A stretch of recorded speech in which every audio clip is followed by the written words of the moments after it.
কয়েক মাস কাটিয়া গিয়াছে। সর্বজয়া এক বাটি দুধ ভাত মাখিয়া পুত্রকে খাওয়াইতে বসিল। দেখি, হাঁ কর, তোমার কপালখানা, মন্ডা না, মেঠাই না, দুটো ভাত আর ভাত, তা ছেলের দশা দেখলে হয়ে আসে। রোজ ভাত খেতে বসে মুখ কাঁচু মাচু। বাঁচবে কি খেয়ে? বাঁচতে কি এসেছো? আমায় জ্বালাতে এসেছো বই তো নয়। ওরকম মুখ ঘুরিও না, ছি। হাঁ করো লক্ষ্মী, দেখি এই দলাটা হলেই হয়ে গেল। আবার ওবেলা টুনুদের বাড়ি মনসার ভাসান হবে, তুই জানিস নে বুঝি? শিগগির খেয়ে নিয়ে চল, আমরা সব। দুর্গা বাড়ি ঢুকিল। কোথা হইতে ঘুরিয়া আসিতেছে, এক পা ধুলা, কপালের সামনে এক গোছা চুল সোজা হইয়া প্রায় 4 আঙুল উঁচু হইয়া আছে। সে সবসময় আপন মনে ঘুরিতেছে। পাড়ার সমবয়সী ছেলেমেয়ের সঙ্গে তাহার বড় একটা খেলাধুলা নাই। কোথায় কোন ঝোপে বইঁচি পাকিল, কাদের বাগানে কোন গাছটায় আমের গুটি বাঁধিয়াছে, কোন বাঁশতলায় শেয়াকুল খাইতে মিষ্টি, এসব তাহার নখদর্পণে।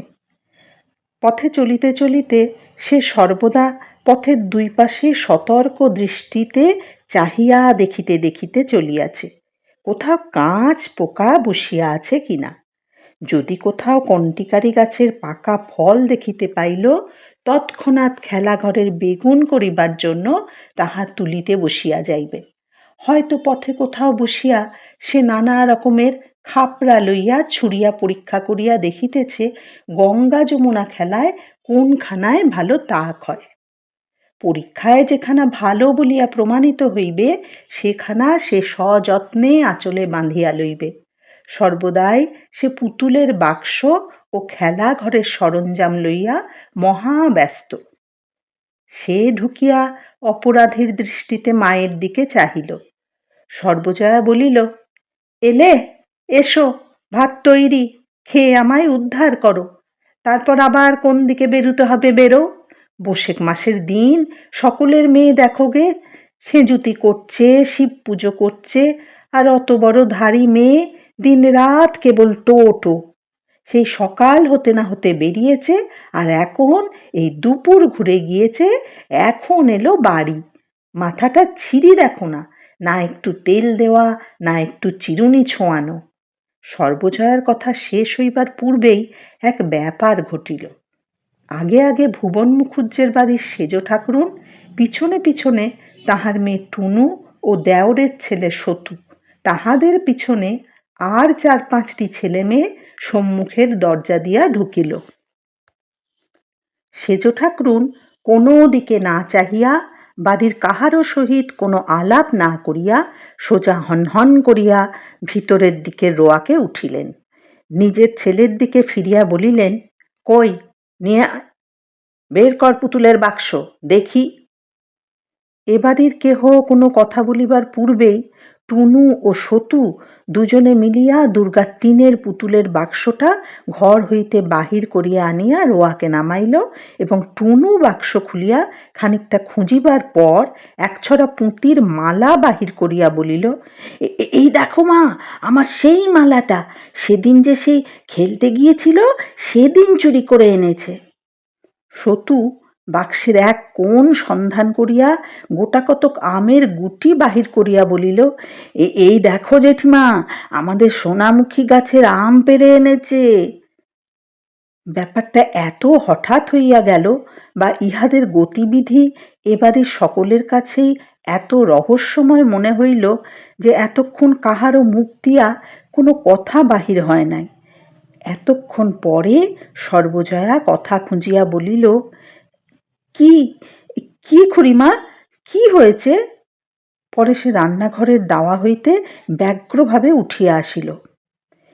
এই দেখো না কি হয়েছে, কীর্তিখানা দেখো না একবার। তোমার মেয়ে সেদিন খেলতে গিয়ে টুনুর পুতুলের বাক্স থেকে এই পুঁতির মালা চুরি করে নিয়ে এসেছে।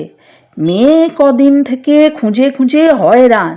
তারপর সতু গিয়ে বললে যে তোর পুঁতির মালা দুর্গা দিদির বাক্সের মধ্যে দেখে এলাম। দেখো একবার কাণ্ড, তোমার ও মেয়ে কম নাকি? চোর, চোরের বেহদ্দ চোর।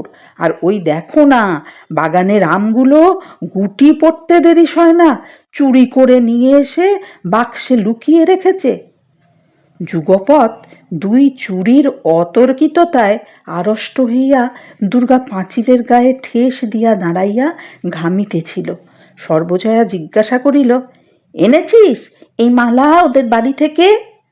দুর্গা কথার উত্তর দিতে না দিতে সেজ বউ বলিলেন, না আনলে কি আর মিথ্যে করে বলছি না? বলি, এই আম কটা দেখো না, সোনামুখীর আম চেনো না নাকি? এও কি মিথ্যে কথা? সর্বজয়া অপ্রতিভ হইয়া বলিল, না সেজ খুড়ি, আপনার কথা মিথ্যে তা তো বলিনি, আমি ওকে জিজ্ঞেস করছি। সেজ ঠাকুরুন হাত নাড়িয়া ঝাঁঝের সহিত বলিলেন, জিজ্ঞেস করো আর যা করো বাপু, ও মেয়ে সোজা মেয়ে হবে না, আমি বলে দিচ্ছি। এই বয়সে যখন চুরি বিদ্যে ধরেছে, তখন এরপর যা হবে সে টেরই পাবে।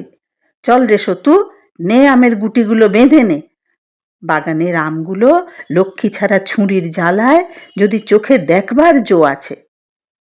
অপমানে দুঃখে সর্বজয়ার চোখে জল আসিল।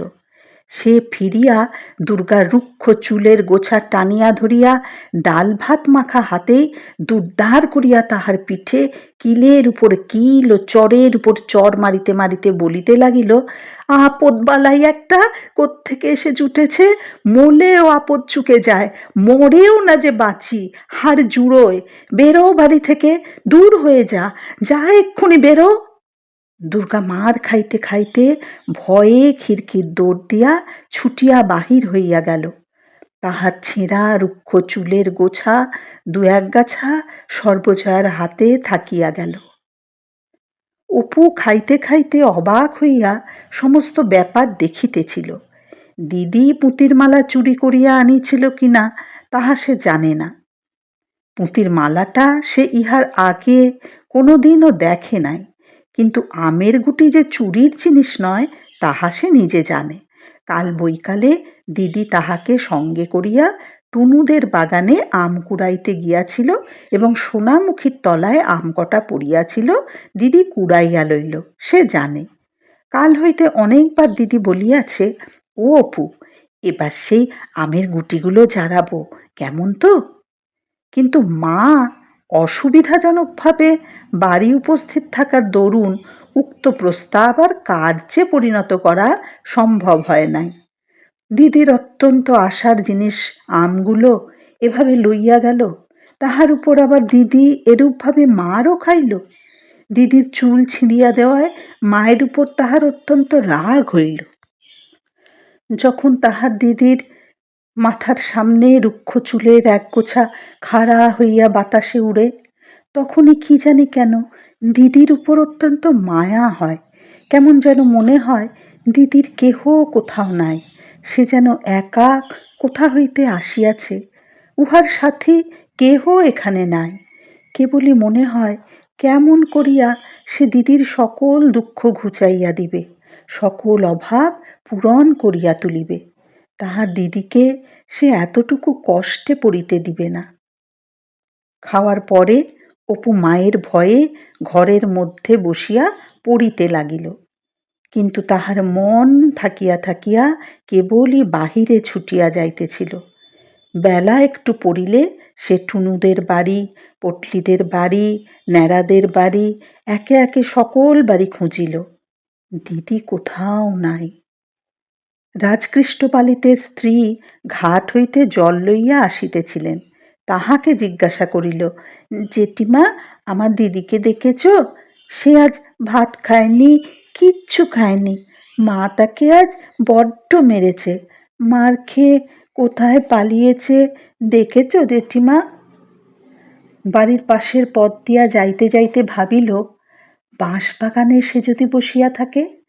সেদিকে গিয়া সমস্ত খুঁজিয়া দেখিল। সে খিড়কি দরজা দিয়া বাড়ি ঢুকিয়া দেখিল বাড়িতে কেহ নাই। তাহার মা বোধহয় ঘাটে কি অন্য কোথাও গিয়াছে। বাড়িতে বৈকালের ছায়া পড়িয়া আসিয়াছে।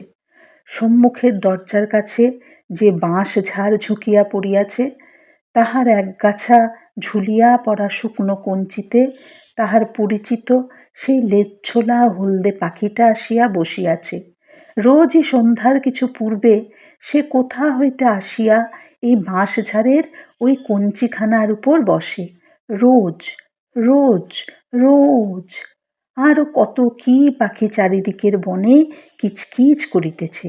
নীলমণি রায়দের পোড়ো ভিটা গাছপালার ঘন ছায়ায় ভরিয়া গিয়াছে। তাহার মন হঠাৎ হু হু করিয়া উঠিল। কতক্ষণ হইল সেই গিয়াছে, বাড়ি আসে নাই, খায় নাই, কোথায় গেল দিদি? ভুবন মুখুজ্জের বাড়ির ছেলেমেয়েরা উঠানে ছুটাছুটি করিয়া লুকোচুরি খেলিতেছে। রানু তাহাকে দেখিয়া ছুটিয়া আসিল। ভাই, অপু এসেছে, ও আমাদের দিকে হবে, আয় রে অপু। অপু তাহার হাত ছাড়াইয়া লইয়া জিজ্ঞাসা করিল, আমি খেলবো না রানুদি, দিদিকে দেখেছ? রানু জিজ্ঞাসা করিল, দুগ্গা? না, তাকে তো দেখিনি। বকুলতলায় নেই তো? বকুলতলার কথা তাহার মনেই হয় নাই। সেখানে দুর্গা প্রায়ই থাকে বটে। ভুবন মুখুজ্জের বাড়ি হইতে সে বকুলতলায় গেল। সন্ধ্যা হইয়া আসিয়াছে। বকুল গাছটা অনেক দূর পর্যন্ত জুড়িয়া ডালপালা ছড়াইয়া ঝুপসি হইয়া দাঁড়াইয়া আছে। তলাটা অন্ধকার, কেহ কোথাও নাই। যদি কোনো দিকে গাছপালার আড়ালে থাকে, সে ডাক দিল, দিদি, ও দিদি, দিদি। অন্ধকার গাছটায় কেবল কতকগুলা বক পাখা ঝটপট করিতেছে মাত্র। অপু ভয়ে ভয়ে উপরের দিকে চাহিয়া দেখিল। বকুলতলি হইতে একটু দূরে ডোবার ধারে খেজুর গাছ আছে। এখন ডাঁসা খেজুরের সময়। সেখানেও তাহার দিদি মাঝে মাঝে থাকে বটে, কিন্তু অন্ধকার হইয়া গিয়াছে। ডোবাটার দুই ধারে বাঁশ বন। সেখানে যাইয়া দেখিতে তাহার সাহস হইল না। বকুল গাছের গুঁড়ির কাছে সরিয়া গিয়া সে দুই একবার চিৎকার করিয়া ডাকিল। ভাটশেওড়া বনে কি একটা জন্তু তাহার গলার সাড়া পাইয়া খসখস শব্দ করিয়া ডোবার দিকে পলাইল। বাড়ির পথে ফিরিতে ফিরিতে হঠাৎ সে থমকিয়া দাঁড়াইল। সামনে সেই গাব গাছটা।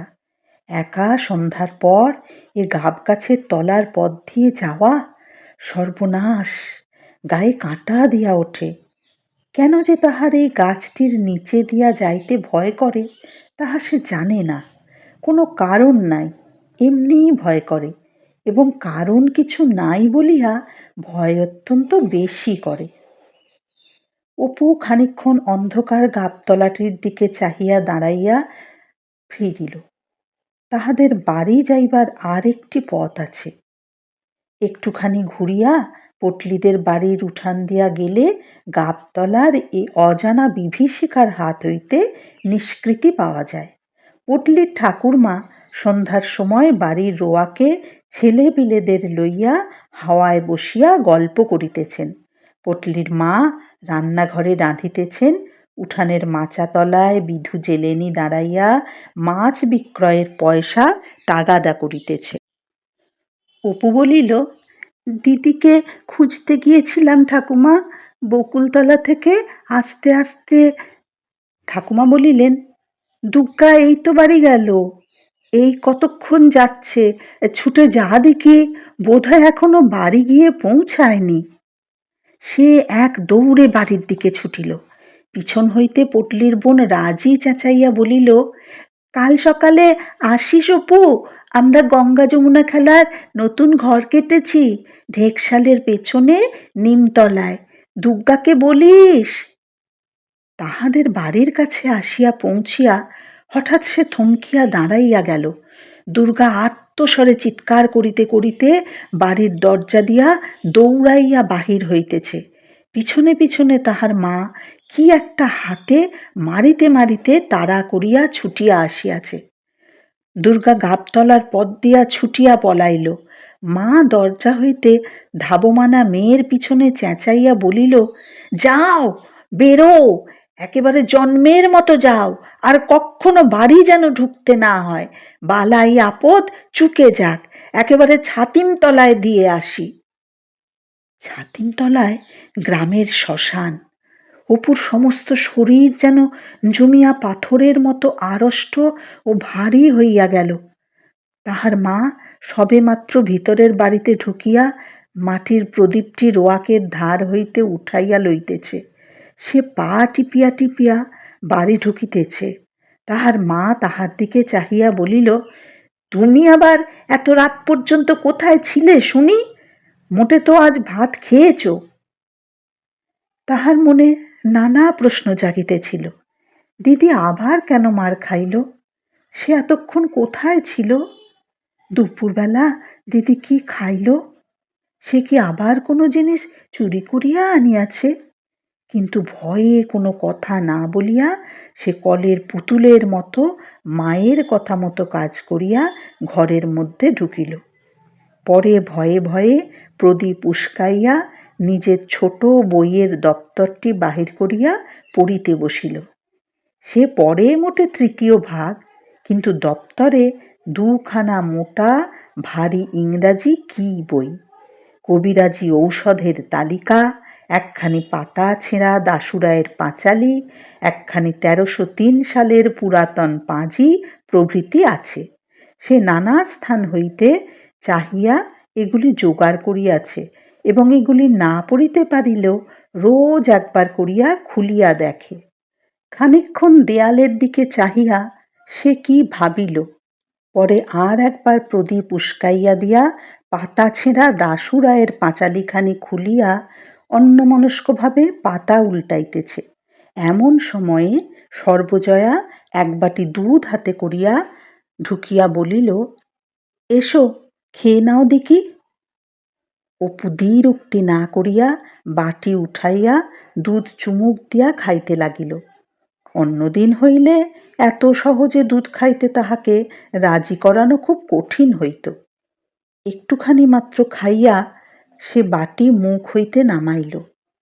সর্বজয়া বলিল, ও কি, নাও সবটুকু খেয়ে ফেলো, ওইটুকু দুধ ফেললে তবে বাঁচবে কি খেয়ে? অপু বিনা প্রতিবাদে দুধের বাটি পুনরায় মুখে উঠাইল।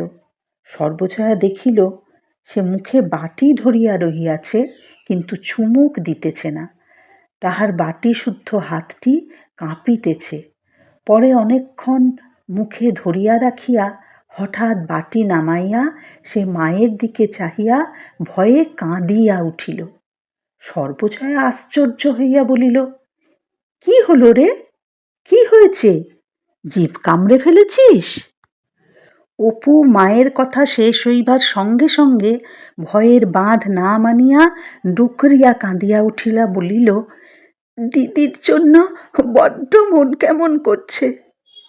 সর্বজয়া অল্পক্ষণ মাত্র চুপ করিয়া বসিয়া পরে সরিয়া আসিয়া ছেলের গায়ে হাত বুলাইতে বুলাইতে শান্ত সুরে বলিতে লাগিল, কেঁদো না, অমন করে কেঁদো না। ওই পটলিদের কি ন্যাড়াদের বাড়ি বসে আছে, কোথায় যাবে অন্ধকারে? কম দুষ্টু মেয়ে নাকি? সেই দুপুরবেলা বেরুলো, সমস্ত দিনের মধ্যে আর চুলের টিকি দেখা গেল না। না খাওয়া না দাওয়া। কোথায়? ও পাড়ার পালিতদের বাগানে বসেছিল, সেখানে বসে কাঁচা আম আর জামরুল খেয়েছে। এক্ষুনি ডাকতে পাঠাচ্ছি, কেঁদো না অমন করে।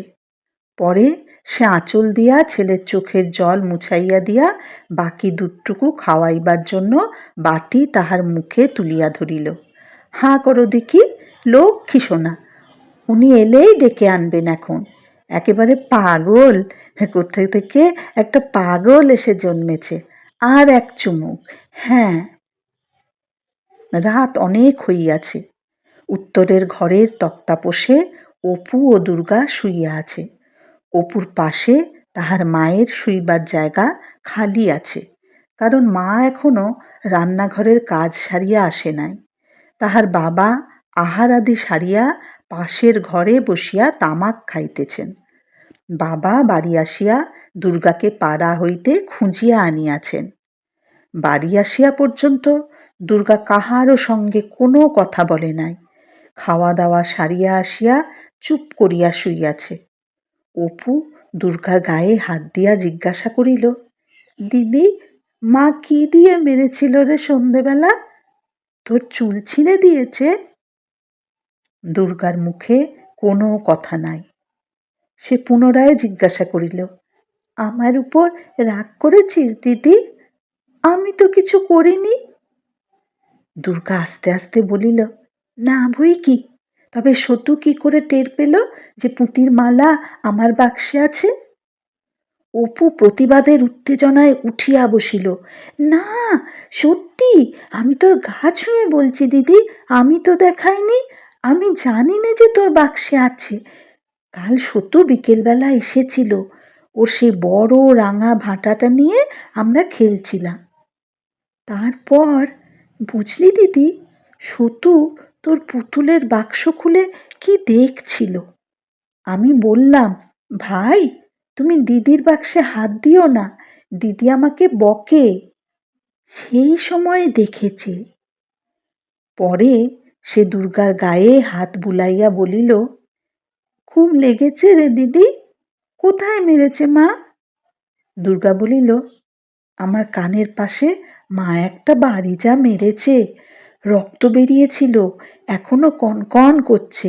এইখানে, এই দেখ হাত দিয়ে, এইখানে। তাই তো রে, কেটে গিয়েছে যে।